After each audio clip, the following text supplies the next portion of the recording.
Hello, my loves, and welcome back to my channel. My name is Avery, and I make lifestyle content here on YouTube for mommies and wifeys, and I'm passionate about all things motherhood. Make sure you hit that subscribe button so you can stay a while. And today, I'm actually really excited to talk about today's topic. I made a video a couple of weeks back sharing my birth story, and I'm here today to talk about things that I did to prepare for childbirth. Childbirth is most definitely a marathon, and just like an athlete would train for a marathon, mothers need to train for birth, in my opinion. So, I'm going to share with you 6 things that I did to make sure that I was mentally, physically, and emotionally ready to give birth. Make sure you stay until the end because tip number 6 is definitely what carried me all the way through my labor experience. So, for starters, I just want to throw a disclaimer out there to anyone who is having a baby soon or is planning on getting pregnant and you're just doing your research beforehand.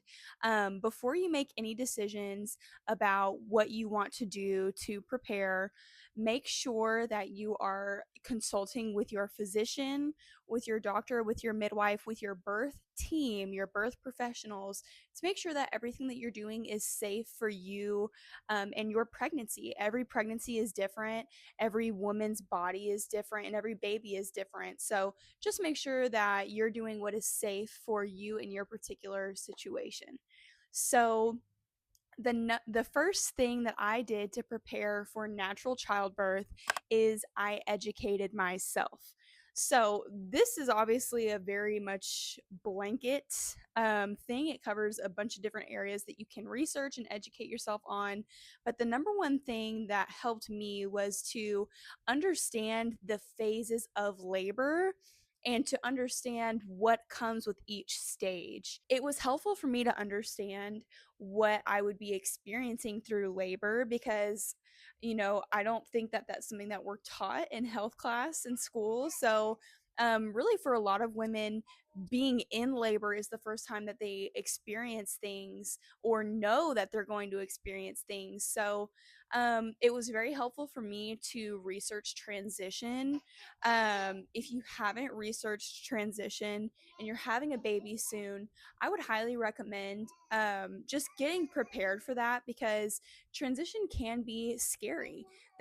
Transition is the phase in labor that you go from 8 centimeters to 10. It's very intense. It's the shortest phase of active labor, but it is intense. And it can be scary. Your fight or flight is activated during that time. And if you are not, mentally prepared for that, especially with natural childbirth, you can stall your labor. You can, create problems in regard to your ability to progress in your labor. You can potentially end up in a C-section, if you stop your labor because you're fearful. It was helpful for me to understand what I was going to experience in each stage so that I didn't have any fear going into it. I felt very calm my entire labor experience because I was so confident in the ways that I had educated myself. I took childbirth education classes, which are so important. I would highly recommend finding a childbirth class that is engaging for you. There's so many different options out there. I took an online course. Um, she is a birth doula named Nakia Lawson. You can probably find her on Facebook or TikTok. I'm sure she's on all types of socials, but she actually offers free, yes, free comprehensive childbirth education classes. And there was people literally all over the US that were on these Zoom calls, and she was so entertaining, so much fun to watch, and she really gave me a great perspective on ways that I could have an empowering birth. The second thing that I did to get ready for natural childbirth was I chose the right location. Location is everything. If you do not feel safe when you're in labor, you can stall your labor. So, for me, the right choice for my pregnancy, my birth, my baby, all of the above was a birthing center. So a birthing center is, if you're unfamiliar, it's just a place that you can go to have a baby. More often than not, they're not going to have anesthesiologists there or OBGYNs. So what that's going to mean is there was no option for an epidural for me. And this was just my personal birthing center. I don't know if there are some out there that have these things, but there was no option for an epidural. There was no option for a C-section. And it gave me a little bit more space to walk around and really have free movement throughout my labor. So the room was very spacious. It had a bed, it had a huge bathroom, it had a tub. So I really got to choose where I wanted to be, where I felt the most comfortable during my labor. And for me, that was everything. If I had the option to have a home birth, if we weren't in an apartment, I 100% would have chose a home birth, because riding in the car to the birthing center whenever I was in labor, would not recommend. But for you, the right option might be a hospital. You might feel safest there. For you, the right option may be a birthing center or a home birth. There's so many choices that you can make when it comes to the birth of your dreams. So I would highly recommend touring a couple places, touring different hospitals, touring birth centers, and seeing what's the right fit for you and your birth plan. So the right location is everything. The third thing that I did, I changed my mindset. With childbirth, Hollywood has completely dramatized, and just social media in general. You hear so many horror stories.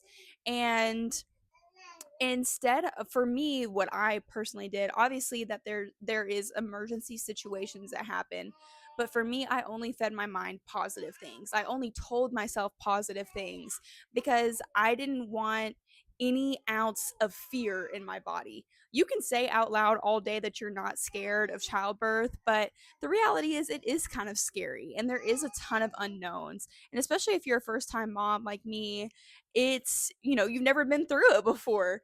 And birth is something that you really can, you understand it better once you've been through it. So I spent a lot of time changing my mindset and pouring positive things into myself. I am a sticky note girl, okay? I put sticky notes all over the house of positive things. Messages like, I built this baby, I can birth this baby. I feel safe in my body. I just constantly fed myself positive things.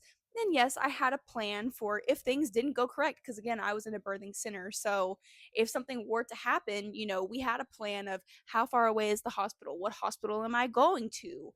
Are we calling the ambulance, or are we cutting it? Are we stopping before it gets too bad so that we can drive ourselves? I did have that plan set up, but I only told myself positive things, only positive things. And I feel like my positive mindset going into my labor, it really, really, really helped me out. Like, I would say, even for me, and I've heard this from other women too that have had positive natural births, is I honestly, labor was a lot more smooth than I could have ever anticipated. When I got to the birthing center, I was almost 8 centimeters dilated, and I would have thought I was like 4 centimeters dilated, 3 centimeters dilated. But again, we're taught that labor is this scary, crazy, painful thing, and it doesn't have to be that if you don't allow it to be that. So, um, I'm big on telling yourself positive things. I'm not going to act like contractions are easy peasy, because they're not. But again, I told myself over and over, I can do anything for a minute. Hold on, let me get my baby. Let me get my baby. Come here. Change your mindset. Tell yourself positive things. And even whenever you're in labor, wherever you decide to have your baby at, wherever feels safest to you, put post-it notes around, or print off, positive affirmations, print off pictures of people that you love, you want oxytocin flowing the entire time that you're in labor. It's going to help you progress your labor. So telling yourself positive things. I remember even whenever I hit transition, I'll I'll be honest. My mouth, the words coming out of my mouth, I sounded like a sailor. It was terrible, but I never once said I can't do this. I kept telling myself I can do it. I can do it. Even between contractions, I just kept telling myself positive things. I never gave up on myself. I never gave up on my body, and I always trusted that my body was designed to give birth. So change your mind, change your mindset. It'll help you a lot. So, the fourth thing that I did was I made sure that I was mentally and physically prepared. So, we talked about the mental, changing your mind, educating yourself. Physically, I was working full time whenever I was pregnant, and I was in a job that was pretty physically demanding. So, I was very active with work. I would come home, I was stretching, I was doing yoga. I was not doing it every day, I won't lie. But a couple of times a week, I was taking intentional time to really, sit in my hips, help my pelvis to be flexible. Because really, you want your pelvis to be able to move out of the way whenever you are having your baby. So I spent a lot of time preparing my pelvis and making sure that I was good there. Another thing that I did was I did perineum massage. If this is a new word for you, definitely look it up because I do feel like it helped me in my labor. I was fortunate to not tear, and I chopped this up mainly to perineum massage. Another thing that I did was I went to the chiropractor.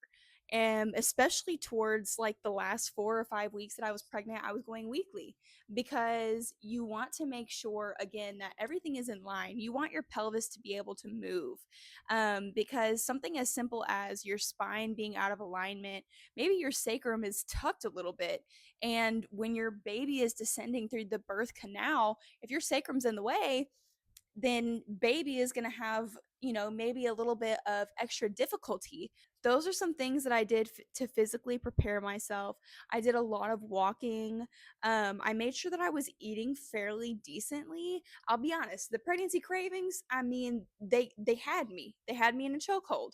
I gained a lot of weight that last trimester because I just kind of said screw it, and I was eating anything under the sun that sounded delicious. So I made sure that I was eating fairly decently and drinking a ton of water. Whenever you're pregnant, you want to make sure that you're drinking like I think it's half of your body weight in ounces plus 20 ounces. So towards the end of my third trimester, I was over 200 pounds. So I was drinking about a gallon of water a day. You want to make sure that you don't have any stool in your intestines because, again, your GI tract is very, very, very close to your uterus. And if you have a lot of buildup in your intestines while you're trying to deliver, that can actually be a reason for some people to get a C-section because you have so much stool in the way of baby. So make sure that you are eating well, that you're drinking tons of water, and yeah, that is what I did to physically and mentally prepare myself. The fifth thing that I did to make sure that I was ready for natural childbirth is I followed all the wives' tales. So for me, I do think that the biggest thing that helped me was the physical, like the not the physical but the mental preparation. Birth is like 80% mental. It is physically challenging, but it is mainly mental. And so I think that really is what was the thing. What am I trying to say? Words. I think that is the thing that helped me the most to have the birth that I planned for. But I did follow all the wives' tales. So I was drinking red raspberry leaf tea. I actually drank that my whole pregnancy. You drink more, like, you drink more and more the further along you get. So, like, maybe 1 cup your first trimester, and 2 cups your second, and 3 your third. But I did drink that my whole pregnancy. I also did dates. I ate a ton of dates. I like dates, so I was happy about that because they can be an acquired taste for some. I was doing evening primrose oil, especially once I got into my third trimester. It was okayed by my midwife. So I started doing evening primrose oil. I did, what else did I do? Oh, nettles. I took nettles. Um, I would definitely do your research and make sure that it's okay with your physician. But for me, nettles were great because it can help with bleeding and hemorrhaging. It can help with your iron stores. So, especially whenever you're about to have a baby and we know that you're inevitably going to bleed, nettles, I didn't have any type of hemorrhaging or anything, thank God. So, I don't know if that was just coincidence and my body just didn't hemorrhage, or I don't know if I can thank nettles. I did it all because it can't hurt, right? There's all sorts of wives tales that you can follow and obviously make sure it's okay with your provider. But for me, it was just kind of, it was fun, and it never hurts to have a little bit of an extra push. The sixth thing, the most important thing, in my opinion, that I did was I really focused on having a good birth team. You have to find your tribe when it comes to this. Childbirth is so vulnerable.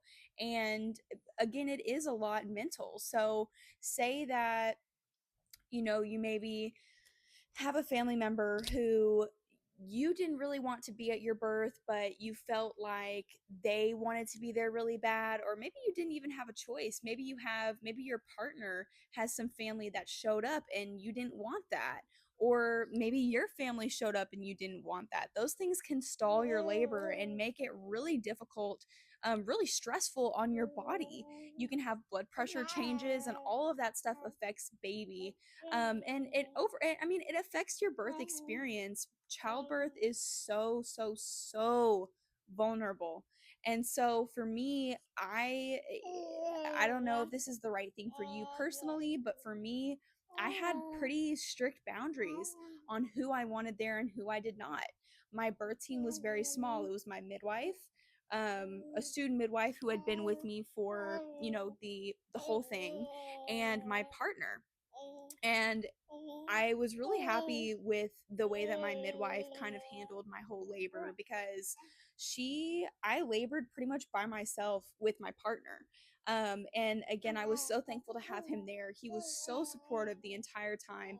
He was calm. He held my hand and just held me through every single contraction. He continued to make sure that I was drinking water, that I was eating, that I was encouraged. And my midwives did the same. They were very hands off.